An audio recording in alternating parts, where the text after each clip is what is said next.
180장 찬송하시겠습니다.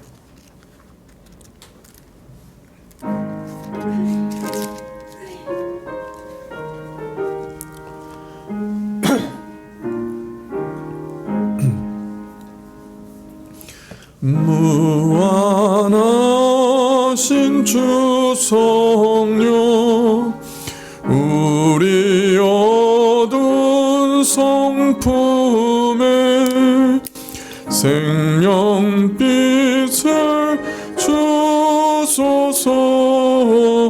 보혜사시여,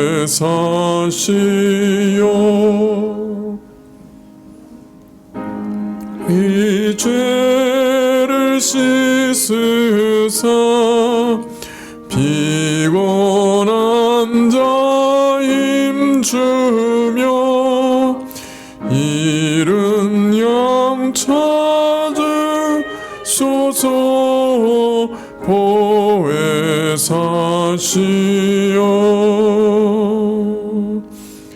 우리 마음의 평안을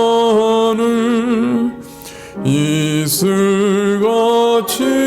내리사 열매 맺게 하소서.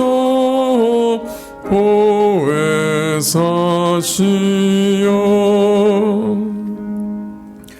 우리들의 연약함 단식하며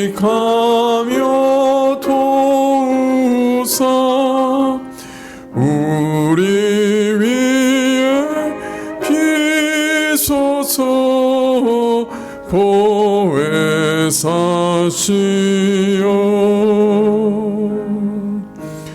우수 말씀 따라서 아버지라 부름을 밝히 가르치소서. 보혜사시여,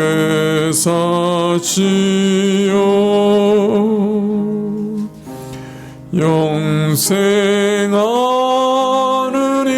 인친표 기업 얻을 증거니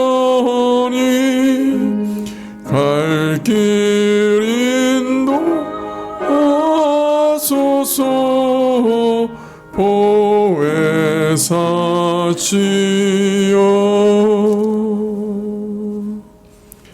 439장입니다.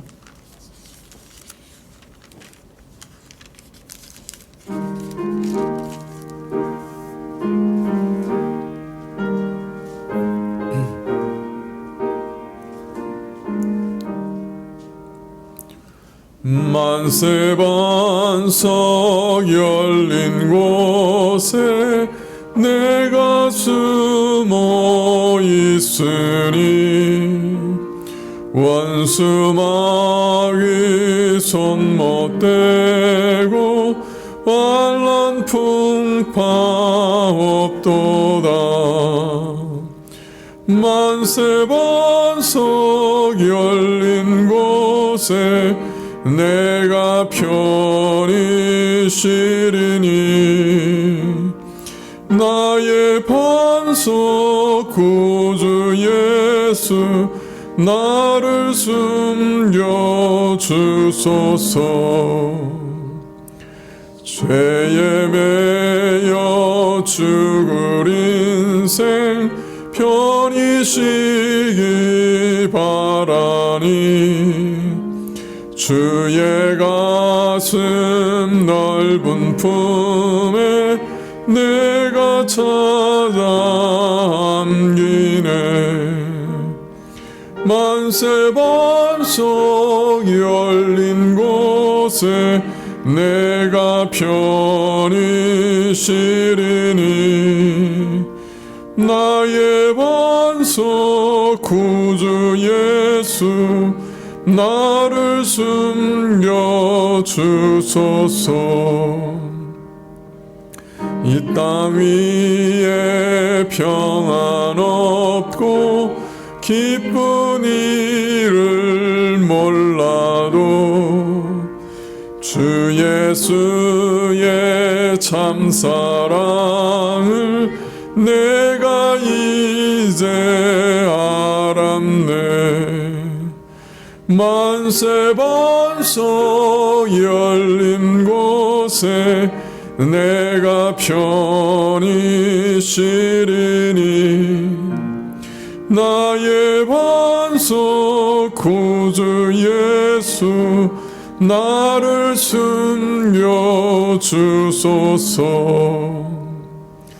험한 풍파 지나도록 순풍으로 도우사 평화로운 피난처에 길이 살게 하소서.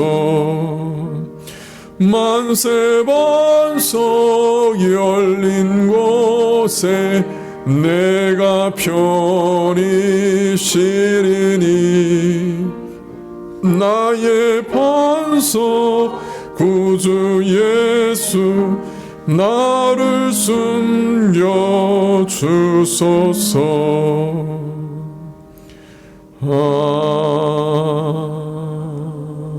아멘. 예, 기도하시겠습니다. 아버지 하나님, 오늘 또 이렇게 우중에 또 수요일 저녁에 저희를 불러주셔서 감사합니다. 저희 안에 참 이렇게 정규적으로 예배할 수 있는 자유와 특권을 주시고 또 주중에도 이렇게 예배할 수 있도록 또 주님을 생각하고 묵상하고 말씀을 들을 수 있도록 허락해 주셔서 감사합니다. 이런 은혜가 저희 안에 계속될 수 있도록 주께서 크게 긍휼히 여기시고 불쌍히 여겨 주시옵소서. 우리 개인에게도 건강과 또 믿음을 늘 허락해 주셔서 이처럼 주님 앞에 나와 예배드리게 하시고 또 이 나라도 하나님께서 견고하게 지켜주셔서 저희가 또 이렇게 단정하고 안정된 가운데 예배드릴 수 있도록 은혜 내려주시기를 간절히 기도드립니다. 세상의 정치적인 파도가 높아지는 이때 참 저희가 몹시 긴장된 시간들을 보내고 있었는데 하나님께서 불쌍히 여기시고 도우사 이 나라 가운데 평강을 허락해 주시고 이 나라의 위정자들에게 참 지혜를 주셔서 주님 이 나라를 평강 가운데로 인도할 수 있도록 역사해 주시기를 간절히 기도드립니다. 주님 바라고 원하옵기는 또한 이 교회도 주님께서 힘있게 붙들어 주셔서 사람에게 맡기지 마시고 주님이 친히 주장하시고 다스리셔서 주님 이 교회가 계속해서 모이고 예배드리고 하나님께 영광 돌려드릴 수 있도록 은혜 내려 주시기를 간절히 기도드리옵고 또 바라옵고 원하는 것은 저희 자녀들에게도 이런 은혜가 지속되어서 아버지 하나님 자녀들이 예수님을 알고 믿으며 헌신되고 주님 앞에서 예배드리는 것을 기뻐하며 주님 일평생 예배드릴 수 있도록 도와주시며 또 그 자녀들이 이 교회를 채우고 교회를 이어받고 교회가 그 자녀들로 인해 존속되며 주 예수께서 오시는 날까지 참으로 이 땅에서 찬송할 수 있는 은혜가 끊이지 않게 하옵소서. 이것이 저희의 유일한 소망이오니 하나님께서 저희 소망을 들으시기를 간절히 기도드립니다. 오늘도 저희 예배를 받으시고 말씀 주시기를 구하오되 예수님의 이름으로 기도하옵나이다. 아멘. 예, 말씀은 마가복음 6장 1절부터 6절까지 말씀입니다.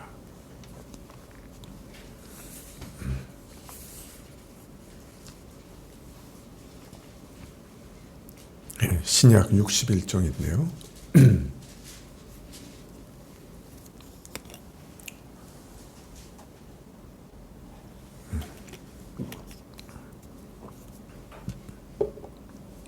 마가복음 6장 1절부터 6절까지 한 절씩 교독하실까요?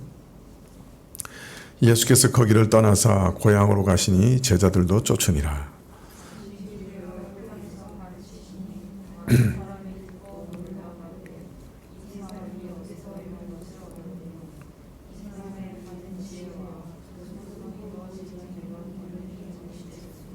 이 사람이 마리아의 아들 목수가 아니냐, 야고보와 요셉과 유다와 시몬의 형제가 아니냐, 그 너희들이 우리와 함께 여기 있지 아니하냐 하고 예수를 배척한지라.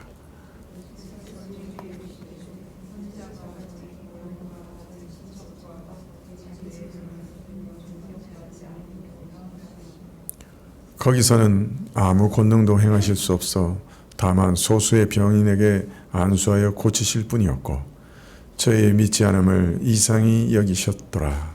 거기까지만 읽겠습니다.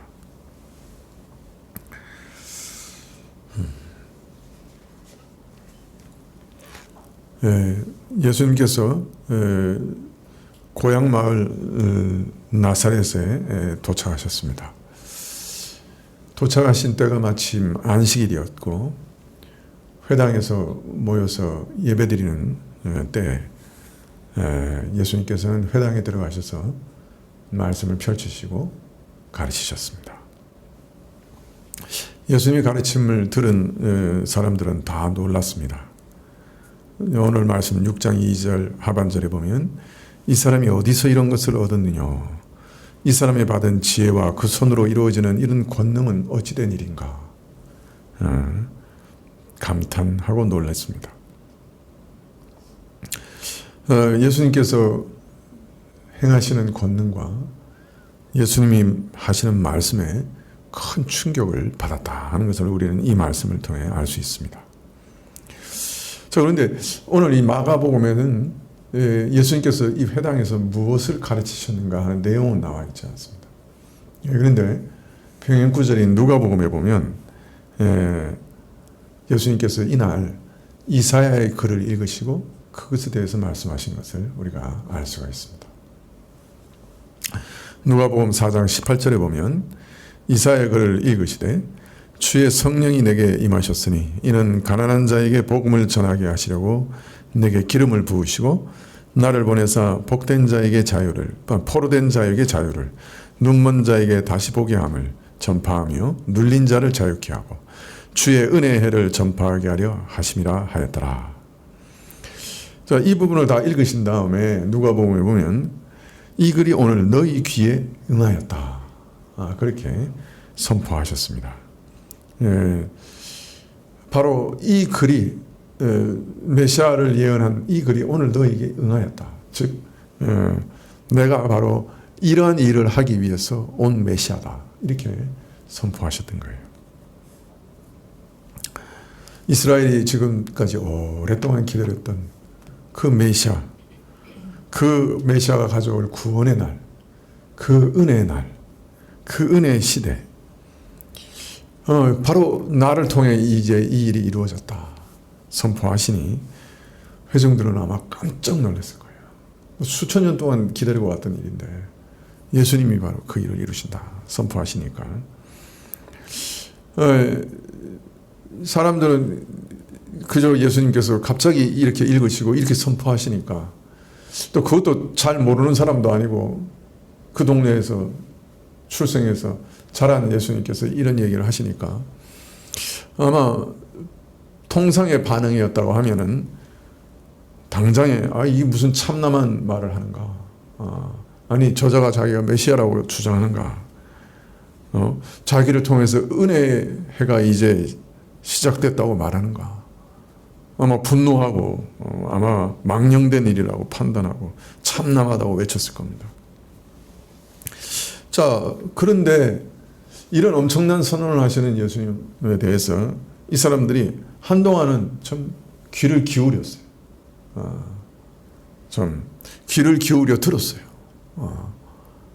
그러니까 예수님께서 그 말씀 다 읽으시고 또 다 설명하시고 또 선포하시고 그러셨겠죠. 왜냐하면 예수님 입에서 나오는 말씀이 너무나 은혜로웠기 때문에 그 사람들이 그 귀 기울여 들을 수밖에 없었던 거죠. 자, 그런데 처음 충격에서 벗어나 조금 생각할 여유를 갖기 시작하자 사람들의 마음에 이런 의문들이 막 떠오르기 시작했어요. 이 사람이 저걸 어디서 얻었지? 저런 능력을 도대체 어디서 얻었지? 저 사람이 받은 저 지혜와 또 그 아름다운 말들, 저런 설교들은 도대체 어디서 유래된 거지? 어찌 된 거지? 예. 저 사람의 저 권능, 저런 권능은 도대체 어디서부터 온 거지? 방금 들은 그 은혜로운 말씀이 어떻게 해서 예수님으로부터 나오게 되는 것인지, 그 귀한 가르침과 그 지혜가 어디서부터 온 것인지, 권능이 어디서부터 유래된 것인지, 그 근원에 대해서 질문하게 됐습니다. 자, 그런데 문제는 지금까지 알아온, 자신들이 한 동네에서 자라면서 알아온 예수님은 이런 가르침과 이런 권능을 가지실 만한 그런 특별한 인물이 아니었던 거예요. 그분을 그렇게 비범한 인물이라고 평소에 생각을 안 했던 거예요. 아니, 그의 부모 요셉과 마리아 그리고 그의 형제와 누이들은 우리 동네에서 수십 년 동안 같이 살아온 사람들 아닌가? 매일 얼굴 마주보고 살았지 않았는가? 그 회당에는 어릴 때부터 예수님이 자라온 것을 다 보았던 사람들도 있었을 겁니다.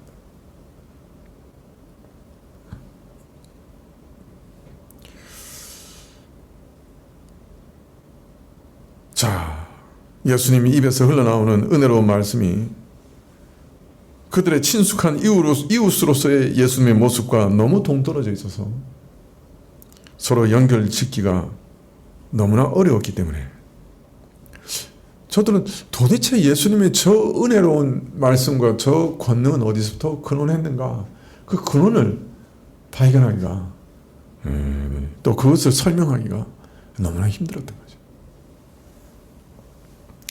마가복음 6장 3절에 오늘 말씀, 이 사람이 마리아의 아들 목수가 아니냐, 야고보와 요셉과 유다와 시몬의 형제가 아니냐, 그 누이들이 우리와 함께 여기 있지 아니하냐 하고 예수를 배척한지라.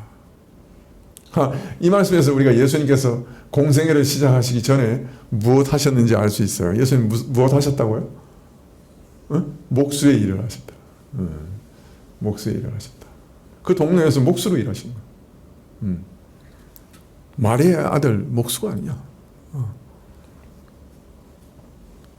야고보와 요셉과 유다와 시몬의 형제가 아니냐. 그의 누이들이 우리와 함께 있지 않느냐.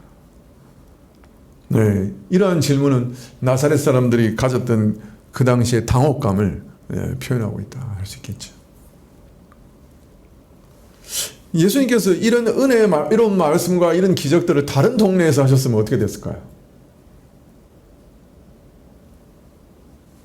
그건 아마 예수님을 믿고 따르는 아주 그 중요한 동기와 계기가 됐을 거예요. 그죠? 근데 고향 사람들에게는 오히려 이전에 오랫동안 예수님을 너무 잘 알아왔기 때문에 오히려 예수님을 받아들이는데 그 예수님을 오랫동안 알았다는 그 일이 예수님을 배척하는 구실이 되는 것을 오늘 알 수가 있습니다.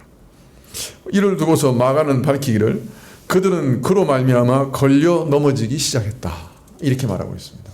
우리말 성경에는 예수를 배척했다 이렇게 배척한지라 이렇게 번역을 했는데 왜 이렇게 번역했는지 잘 모르겠어요. 이 말은 그들은 예수님으로 말미암아 걸려 넘어지기 시작했다 그런 말이에요. 이제 걸려 넘어져서 이제 앞으로도 계속 걸려 넘어졌다는 거예요. 그러니까 여기서 결정적으로 예수님을 보고 예수님을 믿어야 되는 순간인데 예수님 너무나 잘 아는 사람이었기 때문에 그 예수님의 권능과 지혜로운 말씀을 받아들이기가 어려웠던 거예요. 그리고 오히려 그것이 걸림돌이 돼서 넘어진 거예요. 그리고 넘어진 게 회복되지 않아서 계속해서 넘어져 있는 거예요. 그러니까 예수님의 공생애가 끝날 때까지 나사렛 이 동네에 있는 사람들은 예수님에 대해서 걸림돌이 있어서 믿지 못했다. 그런 의미예요. 피상적인 예수님에 대한 지식, 육체로 아는 지식이 그들에게는 오히려 걸림돌이 됐어요. 과거에 알고 있었던 피상적인 지식이 걸림돌이 되어서 지금 눈과 귀로 직접 듣는 그 확실한 진리, 그 입에서 나오는 그 은혜로운 말씀, 그가 행하시는 그 놀라운 권능을 부인하는 지경에 이르게 된 거예요. 참 기이하죠. 아무리 은혜로운 말씀을 전해도, 아무리 큰 권능을 행한다 해도 저 사람이 어디서 저런 걸 얻었는지 우리는 몰라도 저 사람 우리가 아는 한에는 너무나 평범한 사람인데 자신이 저런 일을 한다고 자기가 성경이 그렇게 오랫동안 기다렸던 메시아라고? 우리는 그건 믿을 수 없어. 어디서 저런 걸 얻었는지 모르지만 우리가 내가 너무 잘 아는데 오랫동안 봐왔는데 어릴 때부터 같이 생활했는데 아니 저 사람이 메시아라고? 그거는 믿을 수가 없어.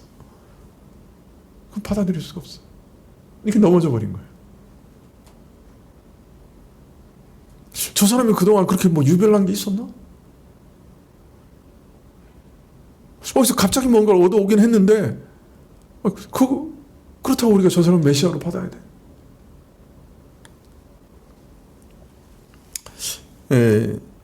이런 것이 일반적으로 이런 일들이 있을 수 있죠. 그 어떤 사람의 선입견이나 고정관념이 아주 이렇게 박혀 있으면은 그죠? 다른 게 안 들어가요. 그죠?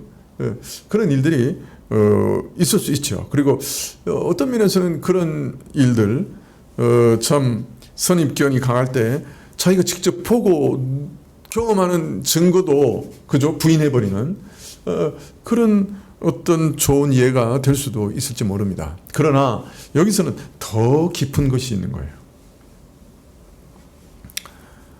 여기서는 그리스도를 메시아로 받아들이느냐 받아들이지 않느냐, 신앙하느냐 불신앙하느냐 하는 그 문제를 다루고 있기 때문에 어떤 면에서는 결국은 믿음이라고 하는 것이 뭔가 하는 것을 우리에게 가르쳐준다고 할 수 있어요. 네. 믿음이라고 하는 것은 눈으로 보고 듣는 것만으로 얻을 수 있는 게 아니라는 거예요. 일반적으로 사람이 무엇을 경험하고 깨달아 아는 그런 류의 지식이 믿음을 가져다 주는 것이 아니라는 거예요. 그 이상 무엇이 개입해야 되는 거예요. 그래서 바울이 가장 하나님께 간구했던 것 중에 하나는 내가 전하는 이 복음이 사람들을 설득해서 사람들이 어떤 설득된 믿음을 가지는 그런 일이 일어나지 않게 해달라. 사람이 이 논리적으로 잘 복음을 전도해서 사람을 이성적으로 설득시킬 수가 있어요. 그래서 내가 예수님 믿어야 되겠구나.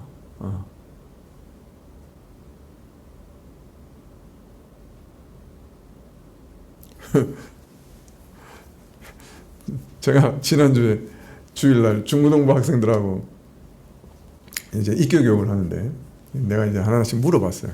너희는 왜 예수님을 믿어야 된다고 생각하냐? 그랬더니 한 학생이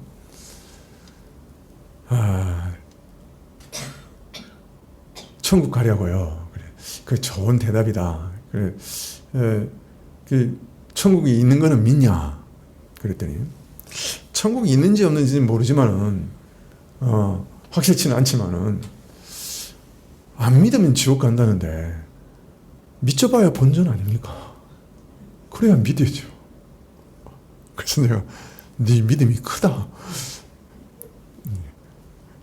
요새 사람들은 그런 믿음도 없는데 보험 든다는 얘기 아니냐 네 말하는 그랬더니 맞다.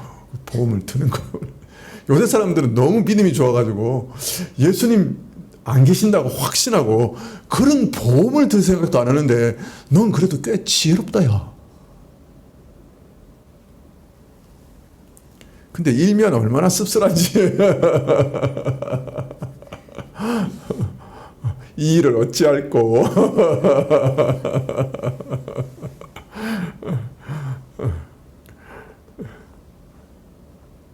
좋은 보험으로 생각될 수 있어요. 그죠? 믿져봐야 본전 아니에요. 믿으면 구원이라는데, 믿으면 천국이라는데. 어쩌면서 논리적으로 믿는 게 이득이야. 그리고 이 세상 혼자 살아가는 것보다 그래도 믿는 구석이 있는 게 좋지. 뭐 의지가 있으면 좋지. 그런 믿음도 있죠. 어떤 사람은 믿고 기도해봐. 그럼 마음 편해. 얼마나 마음 편한지 몰라. 그거 믿어보라니까. 그렇게 또 전도하는 장로님도 내가 옆에서 봤어. 택시 운전기사한테 막 그렇게 전도를 하시더라고요. 우리 임원인데. 맞죠? 편하죠. 믿으면 좋죠.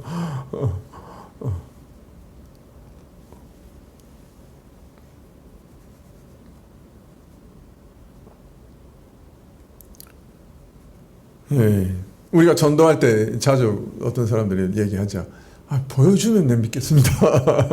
보여주면 믿겠습니다.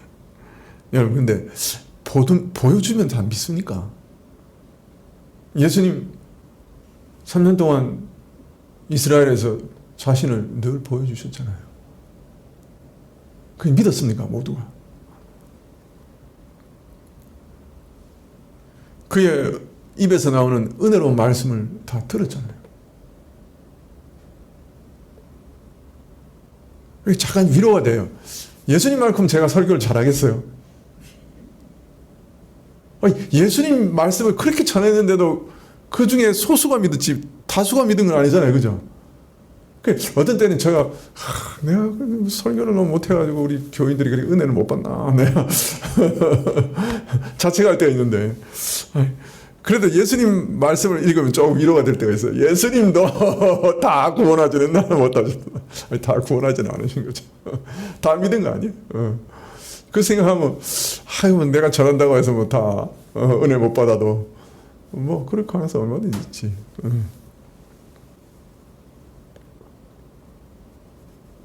눈앞에서 죽은 사람이 일어나고 문둥증 병자가 나음을 입어도 그 사람 다 믿은 거 아니에요?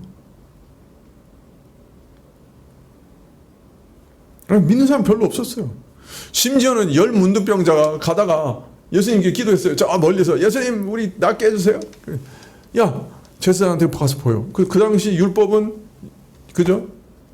문둥병이 나왔으면 가서 제사장한테 보이는 건데, 예수님은 아직 낫지도 않았는데 제사장한테 가라 그러는데 이 사람들이 딱 가다가 문둥병이 다 나왔어요. 그렇지만 그 중에 딱 한 명만 예수님의 정체를 알고 예수님께 와서 예수님 믿었어요. 자기가 문둥병이 낫는 경험을 했는데도 안 믿었어요. 사실은 못 믿었다고 하죠. 이게 믿음이라니까.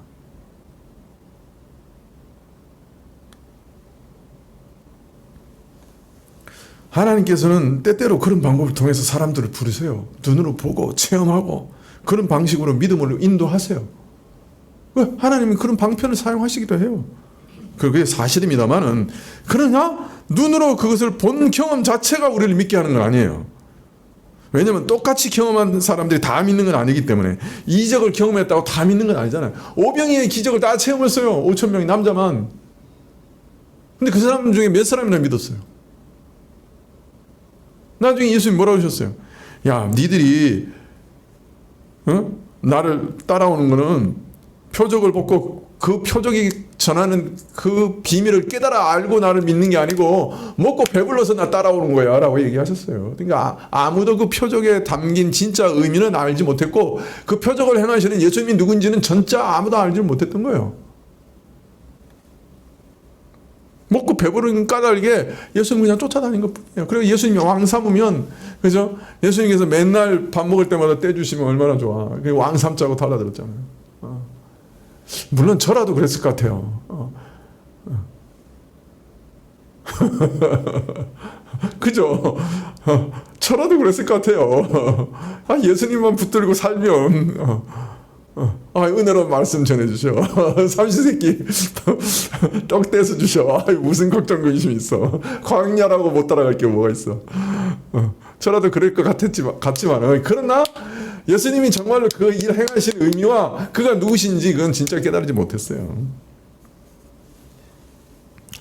하나님께서 그 마음을 열고 깨닫고 믿게 하지 않으시면 예수님 입에서 흘러나오는 그 은혜로운 말씀조차도 수많은 사람들로 하여금 그 허기를 잊으면서까지 예수님을 쫓아가게 했던 그 은혜로운 말씀조차도, 그리고 그 오병이의 기적조차도 믿음을 주지 못했고 오히려 그게 불신앙의 빌미가 돼요. 저 사람 쫓아가면 먹을 거 해결되네. 그것만 본 거예요. 그게 오히려 불신앙의 빌미가 됐어요.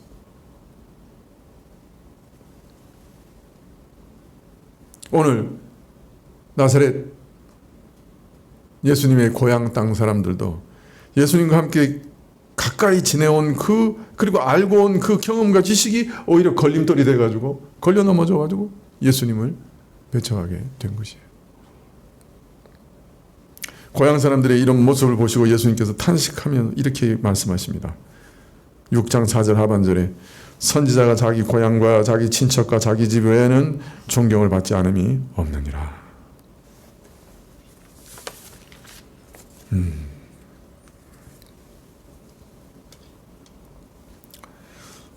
이것은 누구보다 먼저 예수님을 영접해야 할 고향 사람들이 오히려 예수님을 영접하지 아니하고 어떤 의미에서 예수님과 가장 가깝고 잘 아는 사람들이 오히려 배척하는 모습을 두고 탄식하신 말씀이죠.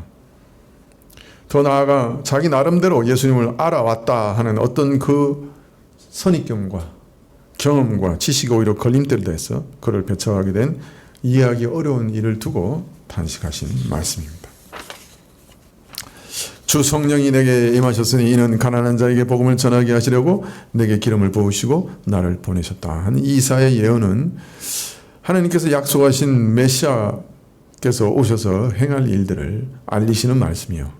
이 말씀이 오늘 너희 귀에 응했다 하는 예수님의 선언은 예수님이 바로 이사야가 예언한 그 메시아다 하시는 선포였습니다. 고향 사람들은 우리가 오랫동안 함께 지내며 알아온 목수 예수가 이런 인물이 없다고 부인했습니다마는 만일 그들이 조금만 주의를 기울였다면 날마다 예수님과 아침 저녁으로 동네에서 얼굴을 대하면서 그를 조금만 더 주의 깊게 살폈더라면 예수님께서 저들과 다른 점이 있다는 것을 발견하고 알았을 겁니다. 비록 저들과 똑같이 사람으로 사셨지만 그에게는 죄가 없다는 기이한 사실을 발견했을 거예요. 비록 저들과 똑같이 사람으로 사셨지만은 그에게는 죄가 없다는 기이한 사실을 누구도 피할 수 없는데 너나 할 것 없이 아이 어른 할 것 없이 모두 다 죄를 짓고 살기 때문에 사람이면 다 죄를 짓는 것 아닌가 포기하면서 살아가게 하는 누구도 피할 수 없는 그 죄가 예수님께는 찾아볼 수 없다는 그 사실을 깨닫게 됐을 것인데 그러나 저들은 그 사실을 발견하지 못했어요. 어려서부터 간간히 보이신 그 특별한 모습을 마음속에 지켜온 모친 마리아의 믿음을 저들을 가지지 못했어요. 예수님은 하나님을 나의 아버지라 성전을 내 아버지 집이라고 부르시는 특별한 분임을 마리아는 알고 믿었죠. 그때 마리아는 마음에 그것을 새겨놓았죠. 그리고 그 말씀이 무슨 의미인가 드러나기를 기대하고 기다렸죠. 만일 이 사람들도 예수님의 그 본질을 알았다면 마리아와 함께 예수님을 기다렸을 텐데, 기대했을 텐데. 고향 사람들이 예수님을 바라본 시선은 지극히 피상적인 것이었어요. 우리 함께 동네에서 살아. 그저 내 주변에 있는 한 사람의 몫이요. 나도 죄 짓고 다른 사람 모두가 다 죄를 지으니 저 사람도 우리가 별 다를 바 없을 평범한 사람 아닌가. 생각보다 훨씬 더 부지런하고 훨씬 더 성실하고 목수의 일을 하면서 거짓말하지 않는다. 어느 정도 신용을 가진 사람이다 생각했을지 모르지만 그러나 그가 누구신지는 정말 알지 못했어요.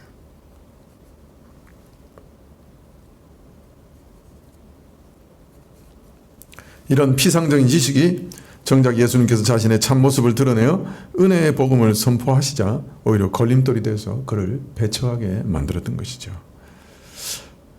이것은 오늘 그 당시 일만 아니에요. 이것은 오늘도 그대로 일어나고 있는 일이에요. 사실은.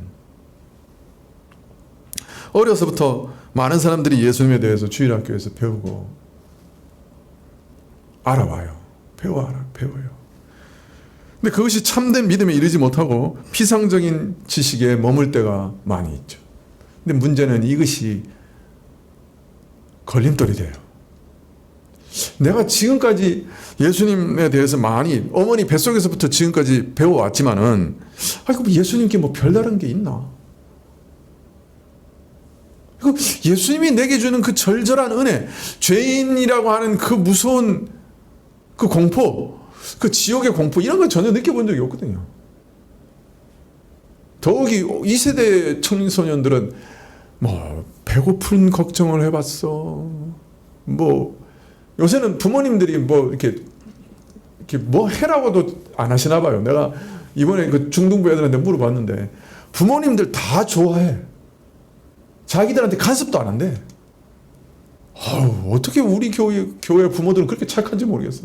그 나오다가 내가 남성도 모이길래 우리 부모들은 전부 너무 착해. 내가 그러고 나왔어. 애들이 뭐 부족한 게 없어. 부모가 좀 이렇게 율법적으로 뭐 이렇게 지시하고 이런 것도 없어. 그러니까 애들이 정말 지금이 천국인데 뭘 또 무슨 천국을 더 바래.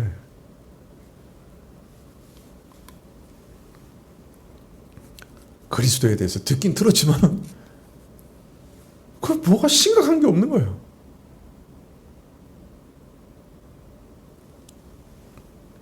그러다가 간혹 기도를 했는데 그것도 자기 욕심에 따라서 기도했는데 하나님께서 그 욕심에 가득 찬 기도를 안 들어주셨거든.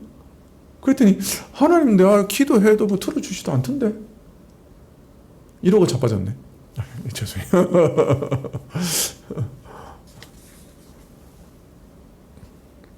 오랫동안 배워왔는데 더욱 완강하게 복음을 거부하고 저항하게 되는 그런 일들이 얼마든지 있어요. 이게 옛날 갈릴리 나사렛 동네에만 있었던 일이 아닌 거예요. 그래서 심각한 거예요.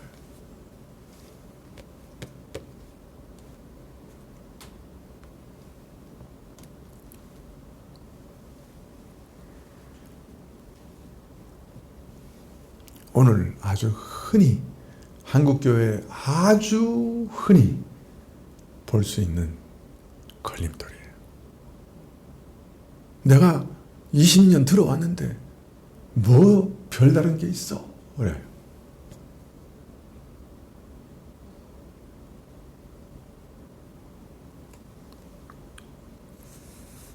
(6장 5절에) 거기서는 아무 권능도 행하실 수 없어 다만 소수의 병인에게 안수하여 고치실 뿐이었고. 이 말씀은 언뜻 읽으면 믿음이 없으면 만일 우리가 믿지 않으면 마치 예수님께서 아무 권능도 하실 수 없다 그런 말로 들리기 쉬워요. 그러나 여기서 우리가 이 하실 수 없었다 하는 이 부정어를 오늘 우리말 성경에는 이 결과적 의미의 부정으로 해석을 한 것 같은데 서술적 의미의 부정으로 해석하면 다만 소수의 병인에게 안수하여 고치실 뿐 거기서 아무런 권능도 행하지 않으셨다 이렇게 해석할 수 있어요. 저는 이 해석이 더 합당하다고 생각합니다. 다만 소수의 병인에게 안수하여 고치실 뿐 거기서 아무런 권능도 행하지 않으셨다. 왜냐하면 사람의 불신앙이 예수님의 능력을 제한할 수 있는 거 아니에요. 아니 그러면 귀신 들린 자는 어떻게 고치셨어? 무슨 신앙이고 뭐고 아무것도 없는 사람인데. 그렇지 않아요. 그죠? 만일 믿음이 있어야 뭔가 역사를 하실 수 있다 그러면 귀신 들린 사람은 무슨 믿음이 있어요? 아예 뭐 예수님 나타나자마자 물론 알긴 알았죠. 뭐 나하고 무슨 상관이 있습니까? 오히려 배척했죠.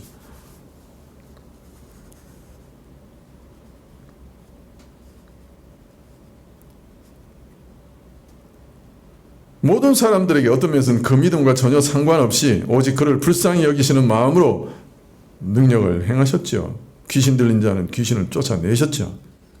사람들의 불신앙이 예수님께서 그의 능력을 나타내시는 것을 불가능하게 하거나 방해할 수 있는 게 아니었어요. 죽은 나사로가 무슨 신앙이 있었어요? 그 주변에 있는 사람들이 무슨 신앙이 있었어요? 예수님께서 그를 살리러 갔을 때 죽어 냄새 나나이다. 그렇게 대답한 사람들 무슨 신앙이 있었어요? 그러나 예수님께서 나오라 그러시니까 나왔어요.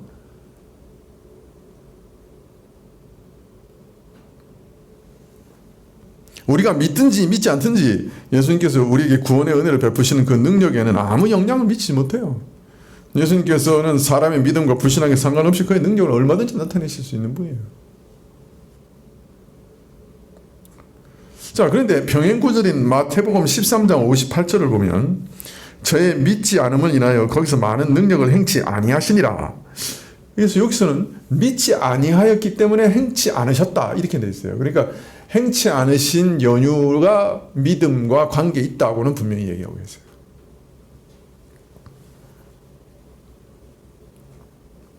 많은 능력을 행치 않으셨는데 그것은 저희 불신앙 때문이었다. 다시 말씀드리자면은 믿음이라는 것 자체가 은혜로 시작되며 무지하고 완악한 우리 마음을 깨트리는 하나님의 능력으로 말미암아 생겨나는 것입니다마는 저들이 불신앙하여 예수님을 계속 배척함으로 거기서는 아무런 권능도 행치 않으셨다 하는 말은 불신앙하는 자들에게 계속 권능을 행하는 일이 소용없는 일이요.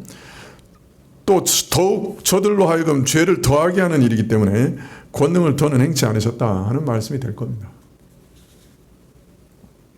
더하여 믿음과 권능에 대한 이런 말씀은 예수님께서 은혜를 베푸시는 그 일이 우리의 믿음과 뗄 수 없는 깊은 관계가 있다는 말씀을 해 주시는 것이라고 할 수 있습니다. 왜냐하면 혈류병을 고침받은 여인의 경우에는 믿음이 은혜에 앞섭니다. 그죠? 그래서 내가 저 옷자락이라도 만지면 내가 나음을 입을 거다. 즉 믿음이 은혜에 앞선 경우입니다.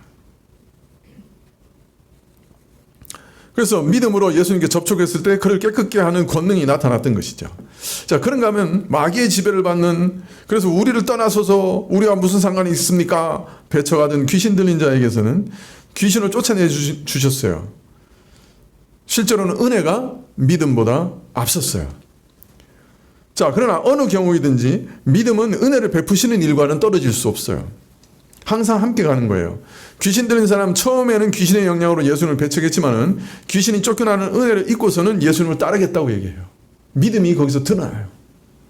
믿음을 얻었던 거예요. 은혜 가운데서. 어떤 경우에든지 우리에게 은혜를 베푸시는 것과 우리의 믿음은 떨어질 수가 없어요. 믿음이 먼저 앞서서 은혜가 주어지든지 은혜가 먼저 주어져서 믿음이 주어지든지 그 둘은 항상 같이 가는 거예요. 이게 같이 가지 않으면 은혜는 허비되고 마는 거예요. 그래서 우리는 믿음으로 은혜를 입으며 또 은혜를 입은 즉 믿게 돼요. 자, 그래서 믿지 않고 은혜를 계속 소멸하면 불신앙하면 은혜마저 이제는 끊어지게 되고 마는 거예요.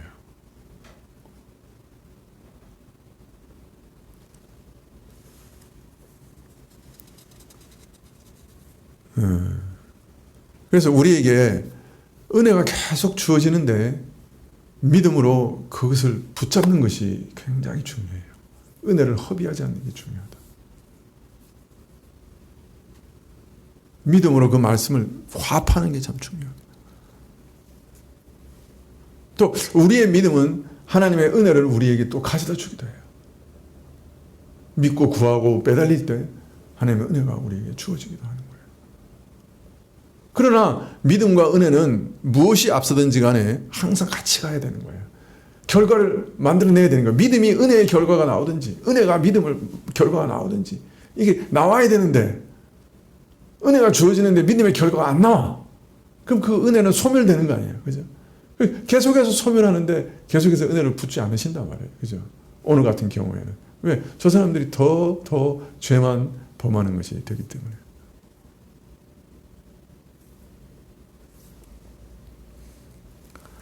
고향 사람들이 예수님을 배척하였기 때문에 소수의 병자들에게 안수하여 병을 고치시면서 예수님께서 마가복음 6장 6절에 저희의 믿지 않음을 이상히 여겼다 그렇게 기록하고 있습니다. 하여튼 오늘 말씀 상당히 어려워요. 다 한마디 한마디가 다 어려운데 잘못해서 가면 엉뚱한 데 가는 거예요. 예.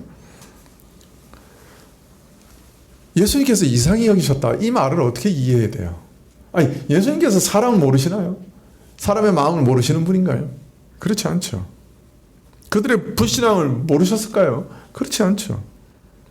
그런데 그들의 불신앙에 대해서 새삼 기이 여기셨다고 하니 언뜻 앞뒤가 맞지 않는 말 같아요.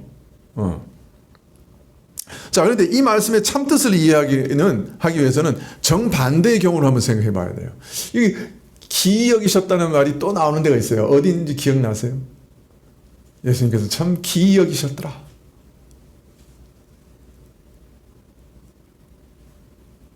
여러분, 백부장의 종을 고치실 때 기억나세요? 네. 그 백부장이 자기 종을 고쳐달라고 하면서 와가지고 어떻게 했어요? 예수님께서 내가 가리라 그러니까 예수님 뭐라 하셨어요? 가실 필요가 뭐 있습니까? 저도 부하 보고 그 이리로 가라 그러면 저리 가고 저리로 가라면 저리 갑니다. 예수님께서 그냥 말씀만 하십시오. 그러면 병이 낫는 거 당연한데 그냥 예수님께서 천지를 지으신 신이시니까 하나님이시니까 아이고 하나님께서 저 병 나으라 그러면 그건 당연히 되는 일인데 뭐 그까지 가십니까? 그냥 말씀만 하세요. 예수님께서 기이 여기셨다. 그 백부장의 믿음을 기이 여기셨다. 그 어떻게 그 이방인 믿음이 생길 수 없는 자리, 그죠? 그 백부장이 어떻게 그 예수님의 소문을 듣고 예수님의 정체를 어떻게 파악하고 알았는지 모르지만은 믿음이 생길 수 없는 자리인데 그 이방인이잖아요. 뭐 하나님도 모르고 그냥 그 제우스 신 섬기던 그 이방 신 섬기던 그 백부장인데, 근데 그 사람이 그 예수님의 소문만 듣고 예수님 누구신지를 알아채고 그 자기가 직접 온 것도 아니에요. 정확하게 보면 그 부정하게 될까봐 예수님 오히려 저 유대 장로들을 보내거든요. 그 장로들을 통해서 왔다 갔다 하는 얘기란 말이에요. 그러니까 사실은 백부장이 예수님 얼굴 보지도 못했어요. 어떤 면에서는. 그런데 백부장이 장로들을 보내가지고 아니 뭘 오시든 수고로 하세요. 제가 어떻게 예수님을 저희 집에 맞이하겠습니까? 저 같은 이방인이. 그냥 말씀만 하세요. 예수님께서 참 생겨날 수 없는 자리에 생겨난 믿음을 보시면서 야, 참 기이하다. 그렇게 얘기했어요. 근데 오늘은 여기서 정반대죠. 생겨날 수밖에 없는 너무나 예수님을 잘 아는 이 사람들 속에서 믿음이 생기지 않는 일을 보고 기이하다. 정반대의 경우. 두 경우가 다 같이 있을 수 없는 일이 일어난 경우라는 거예요. 그걸 표현하시는 말씀인 거예요. 아니, 내가 뭐 몰랐는데 깜짝 놀랐다. 그런 의미가 아니고, 이게 어떤 면에서 하나의 탄식이죠. 이게 참 반드시 있어야 할 곳에 이 믿음이 생기지 않는. 이거 참 기이한 일이다. 그러니까 어떤 면에서 예수님의 마음에 있는 탄식을 표현하신 말씀입니다. 그러나 사실은 이 말은 더 깊은 의미가 있어요. 이게 무슨 의미가 있느냐? 바로 믿음의 비밀과 믿음의 본질을 말씀하시는 것이에요, 이게.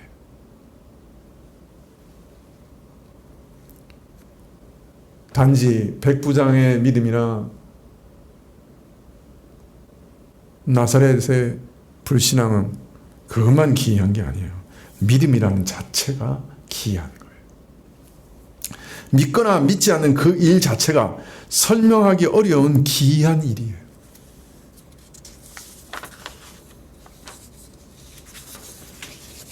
누구에게나 그 사람이 누구든지 간에 불신앙은 마땅히 믿어야 함에도 믿지 않는 이상한 일이에요. 반대로 믿는다는 것은 도저히 믿을 수 없음에도 믿게 된 기이한 일이에요.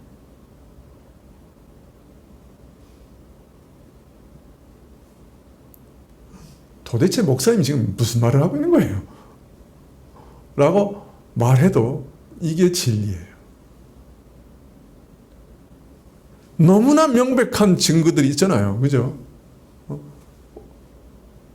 성경을 몰라도 어릴 때 사람들이 이 온 세상을 보면서 야, 이건 어디서 생겨났지?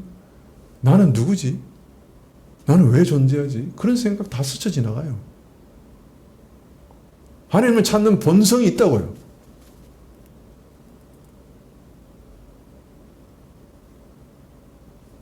그런 사람들에게 이 세상을 만드신 하나님을 소개하고 왜 하나님을 우리가 잊어버렸는지 그 이유를 가르쳐주고 하나님의 아들 예수님을 소개하면 그 당연히 믿어야 되는 거 아니에요. 이거 안 믿는 게 기적이죠, 사실은. 근데 또 동시에 믿는 것은 지식 이상의 무엇이 필요한 것이기 때문에 또 이 세상에 없는, 둘도 없는 기적이죠. 그래서 이사야서 53장에서 메시아 예수님의 고난과 죽음에 대해서, 복음의 가장 중요한 내용에 대해서 알리면서 이사야서 53장 1절에 뭐가 나옵니까? 뭐라고 얘기합니까? 우리가 전하는 것을 누가 믿었느냐? 라는 말로 시작하고 있잖아요.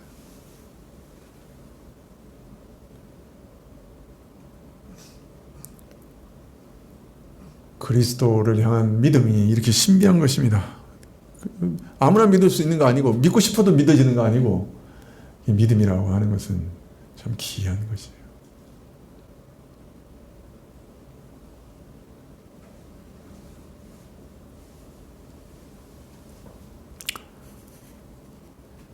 참 우리는 어떤 면에서 너무 쉽게 믿어가지고 믿음이라고 하는 게 뭐 이렇게 어렵나 그런 생각 들 수도 있지만, 깊이 들여다보면 믿음은 절대로 손쉬운 게 아닙니다.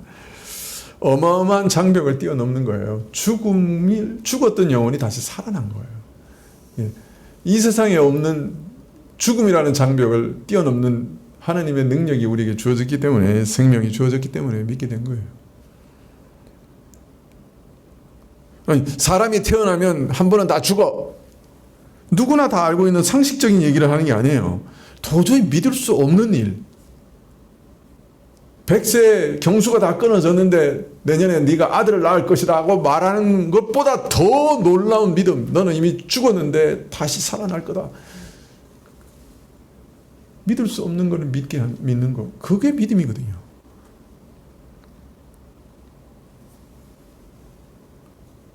낯설고 이상한 그 말씀에 내 영혼과 미래 전부를 다 맡기는 게 믿음이거든요. 우리와 똑같이 사람 되신 예수님을 어느 누가 봐도 사람인데 그분을 하나님으로 받아들이고 믿는다는 것 쉬운 일이 아니었어요. 예수님께서 그처럼 많은 기적을 제자들에게 보이시고 참 물 위를 걸으시고 파도와 그죠? 풍랑을 잠잠케 하시고 그런 걸 경험했는데도 베드로가 주는 그리스도요 살아계신 하나님의 아들입니다 하고 믿음을 고백할 때, 야 그건 혈육이 가르쳐 준 거 아니고 네가 깨달은 거 아니고 하늘에 계신 하나님께서 너로 알게 해주신 것이다 라고 말씀하셨어요.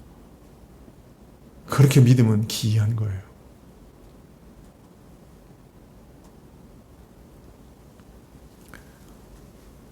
그거 얻었으면 인생의 최고의 것을 얻었는데 그거 말고 딴 거 안 주신다고 맨날 하나님께 나와서 원망하고 왜 다른 사람 다 주면서 나는 안 주냐고 악을 바락바락 쓰는 우리 한국 신자들을 볼 때 저 사람들 진짜 믿는다고 하는 게 뭔지 알기는 아는가, 자기가 받은 선물이 얼마나 큰 건지 알기는 아는가, 그렇게 생각이 들어요. 저를 포함해서. 진짜 아는 건 맞나?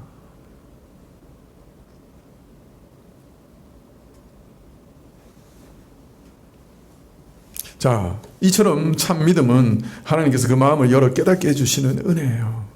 근데 이런 은혜는 처음 예수님을 믿기 시작할 때만 필요한 게 아니에요. 이미 믿은 사람에게도 날마다 이 은혜가 필요해요. 믿음은 처음부터 완전한 게 아니에요.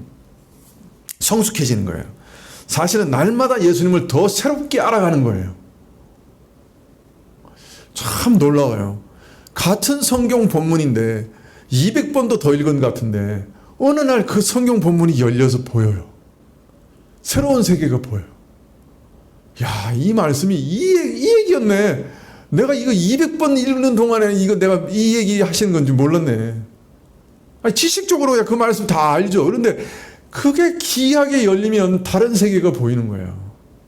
놀라운 세계가 보여요.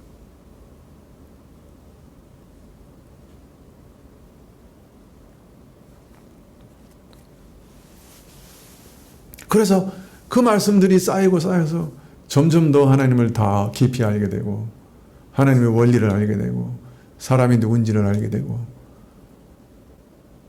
믿음이 새로워지는 거고 성숙해지는 겁니다. 자, 그런데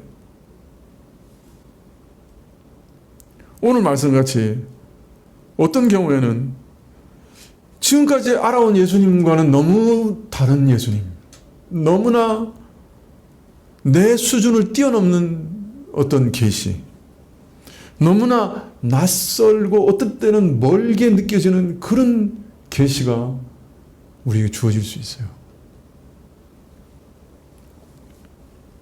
야, 그때 그러면 그런 게 주어질 때는 야, 내가 지금까지 내가 믿은 거 맞아?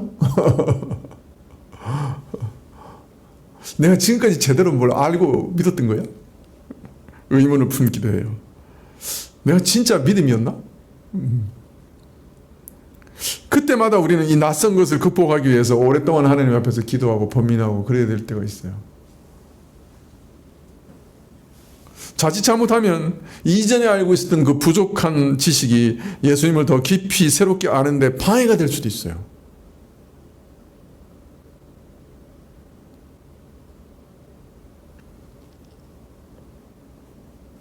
거기서 벗어나지를 못하는 거예요.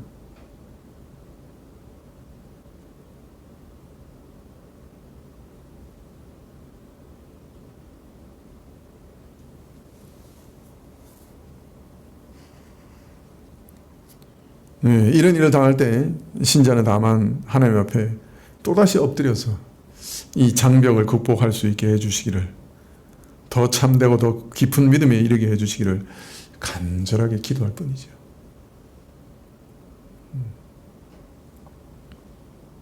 사실은 이런 과정들을 계속 되풀이하면서 우리는 예수님을 날마다 더 깊이 새롭게 알아가요. 사실 그렇죠. 삼위일체나 예수님의 인성과 신성이나 이런 것들 우리 지식으로는 뭐 가닿지를 못하잖아요. 그런데 그것이 어느 날 열리고 또 열리고 또 열리고 그런단 말이에요. 왜 그것만 있어요? 우리 삶 속에도 마찬가지예요.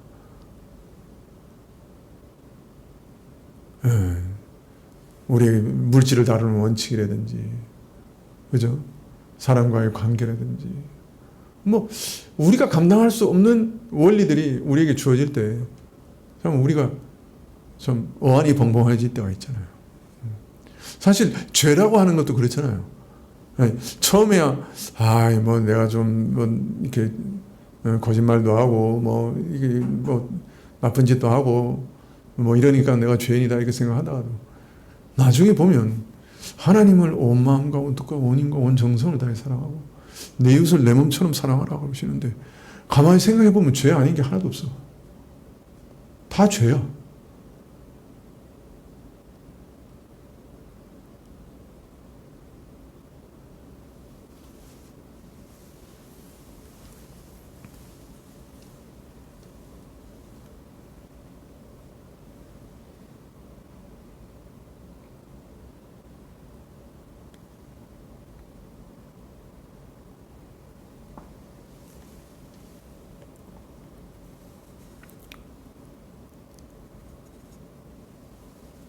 모든 것에서 점점 더 환한 빛 가운데 하나님께서 우리를 인도해 가십니다.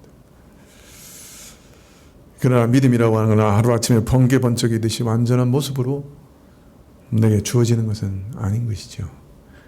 믿음은 많은 장애와 장벽을 극복해서 점점 자라고 성숙해지는 것이에요.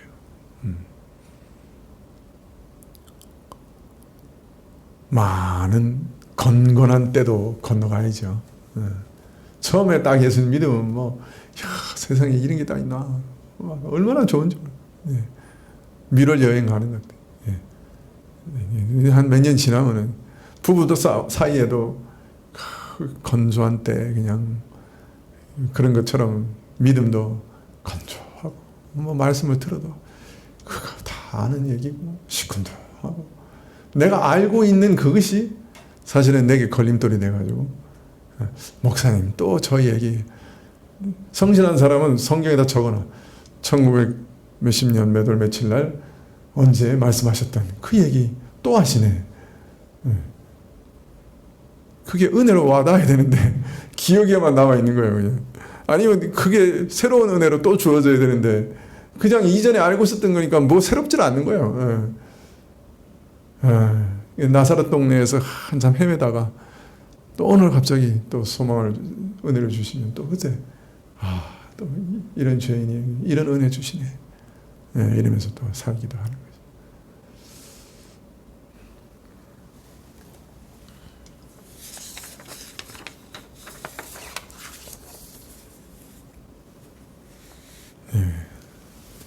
기도하시죠.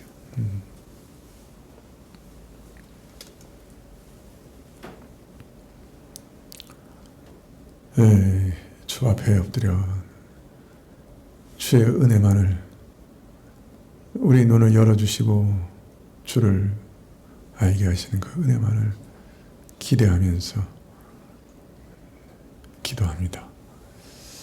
우리에게 그런 은혜를 다시금 허락하시사 저희 텁텁한 마음에 생수의 참 생명수를 다시금 부어주시고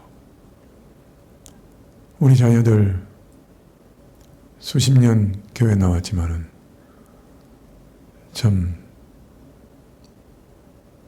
아직도 그 은혜의 진미를 깨닫지 못하는 그 답답함 주께 아뢰오니 하나님이 크게 긍휼히 여기사 주의 은혜를 발견하고 경험하고 믿고 주를 일평생 의지하게 하옵소서. 주께 다시금 엎드려 간구하오며 예수님의 이름으로 기도합나이다. 아멘. 하늘에 계신 우리 아버지시여, 이름이 거룩히 여김을 받으시오. 나라의 마옵시며 뜻이 하늘에서 이룬 것 같이 땅에서도 이루어지이다. 오늘날 우리에게 일용할 양식을 주옵시고 우리가 우리에게 죄 지은 자를 사하여 준 것 같이 우리 죄를 사하여 주옵시고 우리를 시험에 들게 하지 마옵시고 다만 악에서 구하옵소서. 대개 나라와 권세와 영광이 아버지께 영원히 있사옵나이다. 아멘.